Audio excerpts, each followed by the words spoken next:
Hello दोस्तों, मेरा नाम वर्षा और मैं आप सभी का स्वागत करती हूँ ई विद्यार्थी की वेबसाइट पे। तो आइए शुरू करते हैं हमारा पहला टॉपिक, जिसका नाम है बुद्ध की कहानी। कि बुद्ध की क्या कहानी थी, कौन थे बुद्ध। तो बुद्ध हमारे बौद्ध धर्म के पहले गुरु थे। बौद्ध धर्म के को जन्म देने वाले यही थे हमारे बुद्धा। तो ये क्या थे, कैसे थे और इन्होंने क्या क्या बातें बताई, वो समझते हैं। सबसे पहले हम समझेंगे कि बौद्ध धर्म के जो संस्थापक थे सिद्धार्थ, जिन्हें हम गौतम के नाम से भी जानते हैं, उनका जन्म लगभग 2500 वर्ष पूर्व हुआ था। तो कितने साल पहले उनका जन्म हुआ? 2500 वर्ष पूर्व। बुद्ध क्षत्रिय थे तथा शाक्य नामक एक छोटे से गण से संबंधित थे। हमने जब वज्जी जैसे राज्यों के बारे में पढ़ा था, जब हम मगध कर रहे थे, वज्जी देखा था, तो हमने यही जाना था कि बुद्ध जो है इस वज्जी के एक छोटे से गण से बिलोंग करते थे, यही से आते थे और उनके गण का नाम था शाक्य गण। ठीक है, शाक्य गण से आते थे और ये क्षत्रिय थे, जन्म से ये क्षत्रिय थे, यानी वो वाली ग्रुप ऑफ पीपल, वो वाला समूह जो कि क्या कर रहा है, लड़ाइयां लड़ रहा है, जो राजा है, जो लोगों की रक्षा कर रहा है। ज्ञान की प्राप्ति, अब राजा के बाद ये सीधा से ज्ञान की प्राप्ति पे कैसे चले गए?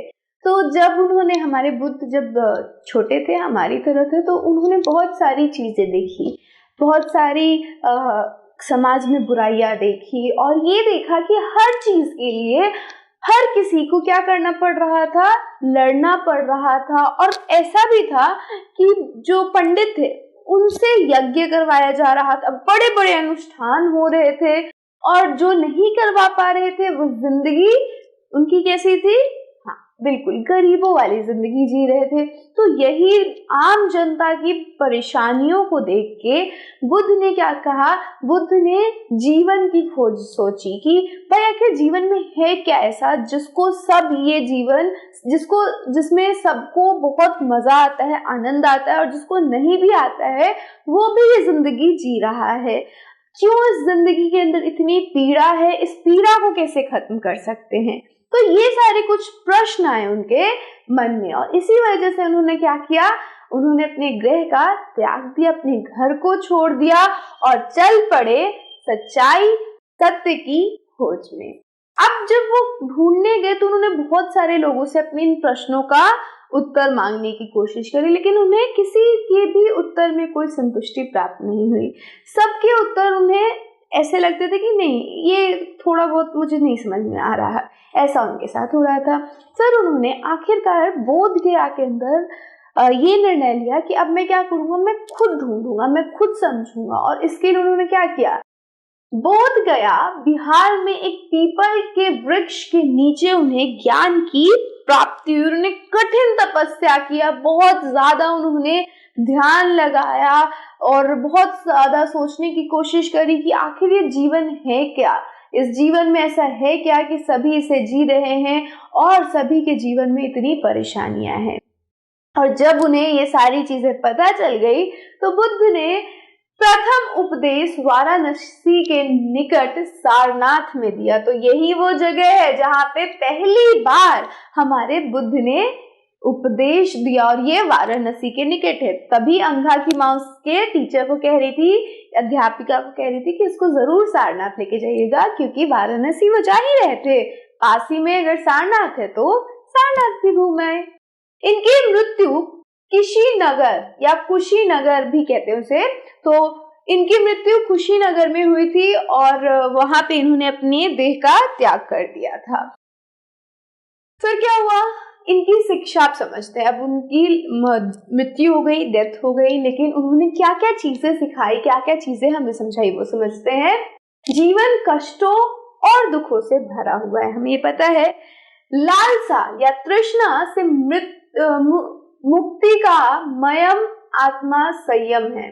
तो हो क्या रहा है, यहाँ पे क्या बात करने की कोशिश कर रहे हैं हमारे बुद्ध की जो लालसा है, लालच जो है हमारी, जो हमारी तृष्णा है, तृष्णा का मतलब हमें ये चीज चाहिए, किसी भी चीज की जो चाहत है, ये मुक्ति का माध्यम है, मतलब कि मुक्ति का जो राह है, रास्ता है, उसको ये खत्म करती है। तो आपको क्या करना है, आपको लालसा नहीं करनी, लालच नहीं करना, तृष्णा नहीं दिखानी कि मुझे ये चीज चाहिए ही चाहिए। आपको अपने ऊपर आत्म संयम बनाना है कि ठीक है, मैं उसके बिना भी खुश रह सकता हूँ, और मुझे अगर वो अभी नहीं मिल रहा है तो बाद में मिल जाएगा। तो ये आत्म संयम होता है, खुद से आपको खुद के ऊपर कंट्रोल करना है। तो ये चीज हमारे बुद्ध ने बताई कि हमारे जितने भी कष्ट, जितने भी दुख है, उनका कारण लालसा और तृष्णा होती है, और इसको खत्म करने के लिए अपने ऊपर आत्म संयम रखो। बुद्ध ने अपनी शिक्षा समान लोगों को प्राकृतिक भाषा में दी। तो बुद्ध की शिक्षा हमें किस रूप में देखने को मिलती है, किस तरीके से देखने को मिली कि वो प्राकृतिक भाषा में लोगों को उपदेश दे रहे हैं। और प्राकृतिक भाषा उस वक्त की आम जनता की भाषा हुआ करती थी। तो लोग ज्यादा से ज्यादा इनके सीखों को, इनके उपदेशों को समझे, इसके लिए ये क्या करते थे, उन्हीं की भाषा में उन्हें उपदेश दिया करते थे। बुद्ध ने कहा कि लोग किसी शिक्षा को केवल इसलिए नहीं स्वीकार करें कि उनका उपदेश है, बल्कि वे उसे अपने विवेक से मापे। अभी इन्होंने बहुत बड़ी बात कही, और जिसकी वजह से बहुत सारे लोगों ने इनको फॉलो करना, इनका अनुयायी बनना शुरू कर दिया। इन्होंने क्या कहा कि मेरी बातों को मत मानो, क्योंकि मैं सिर्फ उपदेश दे रहा हूँ, इसका मतलब ये नहीं कि तुम्हें मानना जरूरी है। तुम खुद से उन बातों पे अमल करो, तुम खुद से उन बातों को सोचो, और अपने विवेक से, अपनी बुद्धि से पता करो कि ये बातें सही है या नहीं है। तो उन्होंने जो भी शिक्षाएं दी, चाहे वो लालसा और तृष्णा की शिक्षा थी कि ये तुम्हारी कष्टों का कारण है और इसके ऊपर आत्म संयम रखो, या फिर जिंदगी को सरलता से जीने की बात कही। उन्होंने कहा खुद से इनको ट्राई करो और खुद समझो कि ये सच में सही है या फिर नहीं है। एक और इन्होंने बहुत ही इम्पोर्टेंट, बहुत ही महत्वपूर्ण उपदेश दिया था कि जो भी आप काम करते हो, जो भी आपके एक्शंस है, उसका रिजल्ट आपको हमेशा मिलता है, आपको अपने कर्मों का फल हमेशा मिलता है। तो अपने कर्म सही से करो और सही से अपने कर्मों का चुनाव करो। तो ये कुछ उनके शिक्षाएं थी, और ये थी हमारे बुद्ध की कहानी कि किस प्रकार उन्होंने वर्ल्ड की, दुनिया की पेन को देखा, कष्टों को देखा, और इस जीवन के रहस्य को जानने के लिए निकल पड़े। कहाँ पे निकले?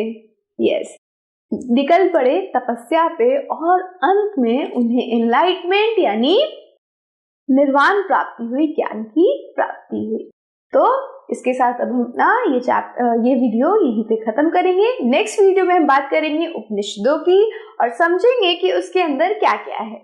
So I will see you in the next video. Till then, stay safe and keep learning with us. Bye.